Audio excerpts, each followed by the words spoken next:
Muy buenas noches, compañeros.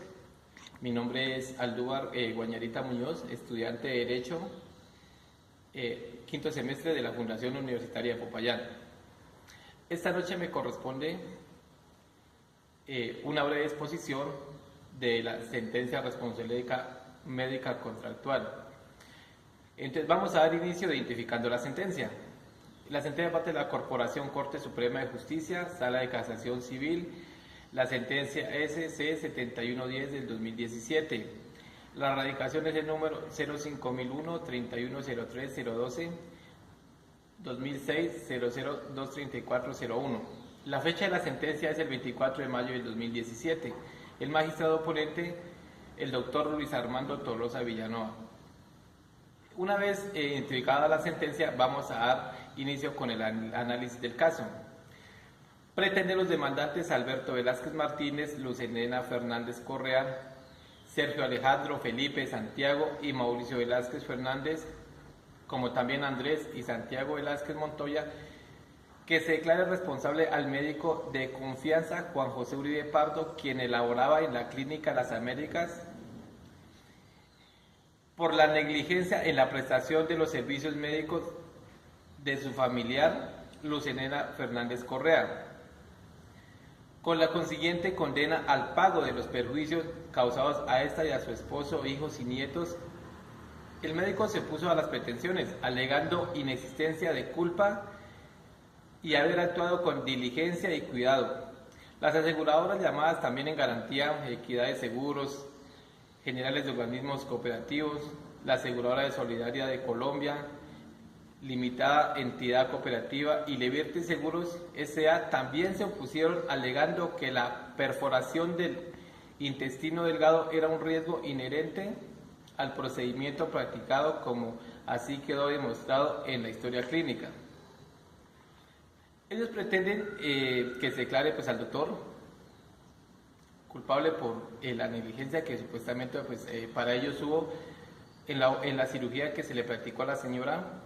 Una vez analizado el caso, el proceso continúa en el fallo de primera instancia, el cual el 20 de febrero del 2012 el Juzgado Civil de Circuito Adjunto de Medellín desestimó las pretensiones al no encontrar demostrada la culpa ni el nexo causal por parte del doctor al momento de practicar la cirugía.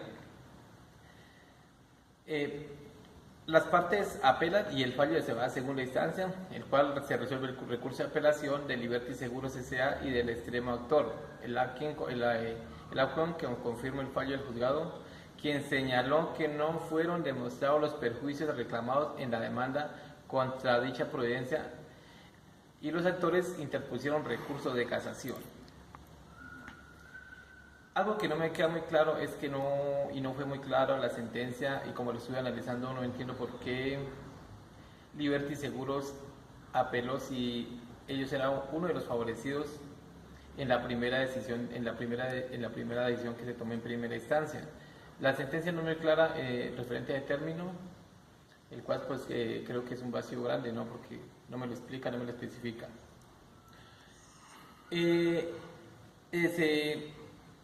Se le da el recurso de casación y en el recurso de casación solo se le concedió a una de las partes, a Alberto Velázquez Martínez. Él plantea 3 cargos con fundamentos en errores de hecho y de derecho. La Corte no casa la sentencia al no hallar demostrados los errores de hecho endilgados por el casacionista. Este fue el análisis del caso, en lo cual podemos ver que no se le concedió a la parte, el juez no casa la sentencia. Entonces vamos a analizar los hechos relevantes. Los hechos relevantes, podríamos decir, fue que el día 15 de abril de 2004, entre las 6 y 8 de la noche, el médico Juan José Uribe Pardo practica la cirugía a la señora Luz Helena Fernández Correa con la finalidad de extraerle la vesícula para obtener mejoría. En consulta con el especialista, el ahora interpelado, la paciente le informó su historial clínico como disidencia biliar con antecedentes de obesidad y cirugía previa infraumbilical por tumor de ovario e histerectomía. Pese a lo anterior, el convocado concluyó que había la necesidad de practicar una coleccistomía laparoscópica sin informar en forma detallada el procedimiento ni las posibles secuelas que podrían generar. 30 horas después de verse realizado el procedimiento, la intervenida siente un fuerte dolor abdominal, lo cual el 17 del mismo mes y año a las 3 a.m. la señora Lucelena Fernández Correa es operada al tener una recaída médica, nuevamente en la cual se le descubre que la intervención anterior se le había perforado el intestino delgado, lo cual ocasionó un shock séptico. A las 8:55 de esa mañana queda anotado en la historia clínica que ha demostrado una herida de 0.4 centímetros en el intestino delgado, como adherencia a región periumbilical y salida de materia intestinal a cavidad, lo cual la patóloga Constanza Díaz ese mismo día da un análisis de un segmento de un intestino de 6 centímetros de longitud que presenta una herida de 3 centímetros de diámetro con unas horas de evolución, puesto que el proceso inflamatorio peritoneal que tiene todavía algunos accesos ya comienza a mostrar proliferación fibroblástica, por lo cual los demandantes piden que se declare que hubo existencia de la culpa del médico y por consiguiente que se decrete el pago de indemnización a la señora afectada, a su esposo, nietos, hijos y nietos, por lo cual el demandado se opuso a las pretensiones, excepcionando que él actuó con impericia, cuidado y negligencia, con lo cual configura lo que él logra demostrar es que la cirugía realizada era una obligación de medio y cumplió con requisitos que era la impericia, el cuidado y la negligencia.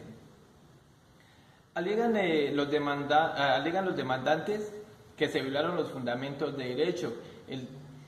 Él acusa de la violación de los siguientes artículos: el artículo 1494, 1613, 1614, el 2341, el 2343, el 2347 del Código Civil, y por consiguiente también pues que se violaron el artículo 219, 227, el 237, el 238 y el 241 del Código de Procedimiento Civil.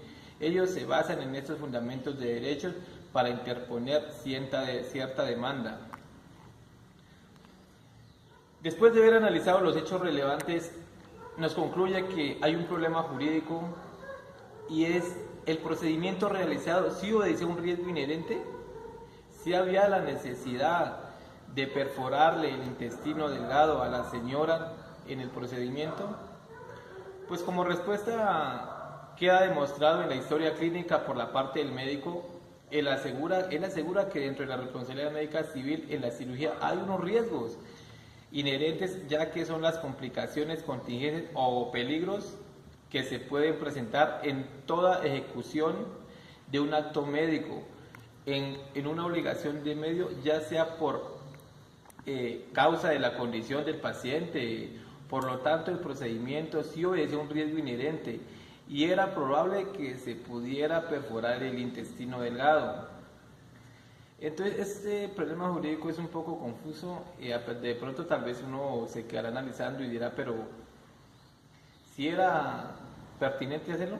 El médico en la historia clínica sí logró demostrar que era un riesgo inherente, entonces por lo tanto no se le encuentra culpable. Vamos con la segunda pregunta al problema, o otra pregunta al problema jurídico, y es enfocado en el riesgo inherente. ¿Puede existir culpa por parte médica? Primero que todo tenemos que partir de la base que la expresión riesgo inherente se compone de dos términos, de riesgos, por lo cual es una contingencia o una proximidad de un daño a la realización de ciertos procedimientos médicos. Estos dos componentes me configuran lo que es un riesgo inherente, por lo cuales hacen que el daño derivado del acto del médico no configure ninguna modalidad de culpa, ya que es algo inherente que se puede presentar. Por consiguiente, no configuraría ninguna culpa. Otra pregunta también, y yo me enfoqué mucho en lo que es en el riesgo inherente, y es: el daño sufrido por un riesgo inherente es indemnizable, ya que las partes demandadas se enfocan en el tema del riesgo inherente para que se le indemnice a su familia, a los esposos, a los hijos y a los nietos de la señora lesionada en cierta cirugía, en cierto procedimiento. Pues cuando se materializa un riesgo inherente, el acto médico no tiene carácter de indemnizable al no proceder de un comportamiento culposo. Por lo tanto, concluye la Corte que no genera un comportamiento culposo, ya que no se logró demostrar la culpabilidad del médico. Otra pregunta que también nos hace es ¿cómo determinamos si la obligación que se presenta de medio o de resultado? ¿Cómo determinamos nosotros si una obligación es de medio o de resultado? Primero que todo se debe identificar el contenido y el alcance del contrato de prestación de servicios médicos celebrados. Ahí nosotros nos basamos y nos damos cuenta si la obligación es de medio o de resultado. Por lo tanto, en el cierto procedimiento que se le realizó a la señora, pues, se puede comprobar que la obligación era de medio. Otra pregunta que también yo me hago es: ¿si se cumplió con los requisitos de las obligaciones de medio? Pues el médico dice que sí se cumplió, ya que se actuó con cuidado, impericia y negligencia. Por lo tanto, sí cumplió con estos requisitos de la obligación, con lo cual no se configura ninguna culpa. En esta sentencia, las partes demandadas no logran comprobar la culpa del médico. Por lo tanto, el juez no casa la sentencia. En consecuencia, que se le condena en costas, en casación, que las costas en casación corran a cargo del demandante recurrente en la liquidación respectiva por la suma de 6 millones de pesos por conceptos de agencias en derecho, teniendo en cuenta que la demanda fue replicada por la demandada opositora. Muchas gracias, compañeros. Ahí les hice un pequeño resumen de lo que fue la sentencia, de lo que habla la responsabilidad médica contractual. Espero que les haya gustado y muchas gracias.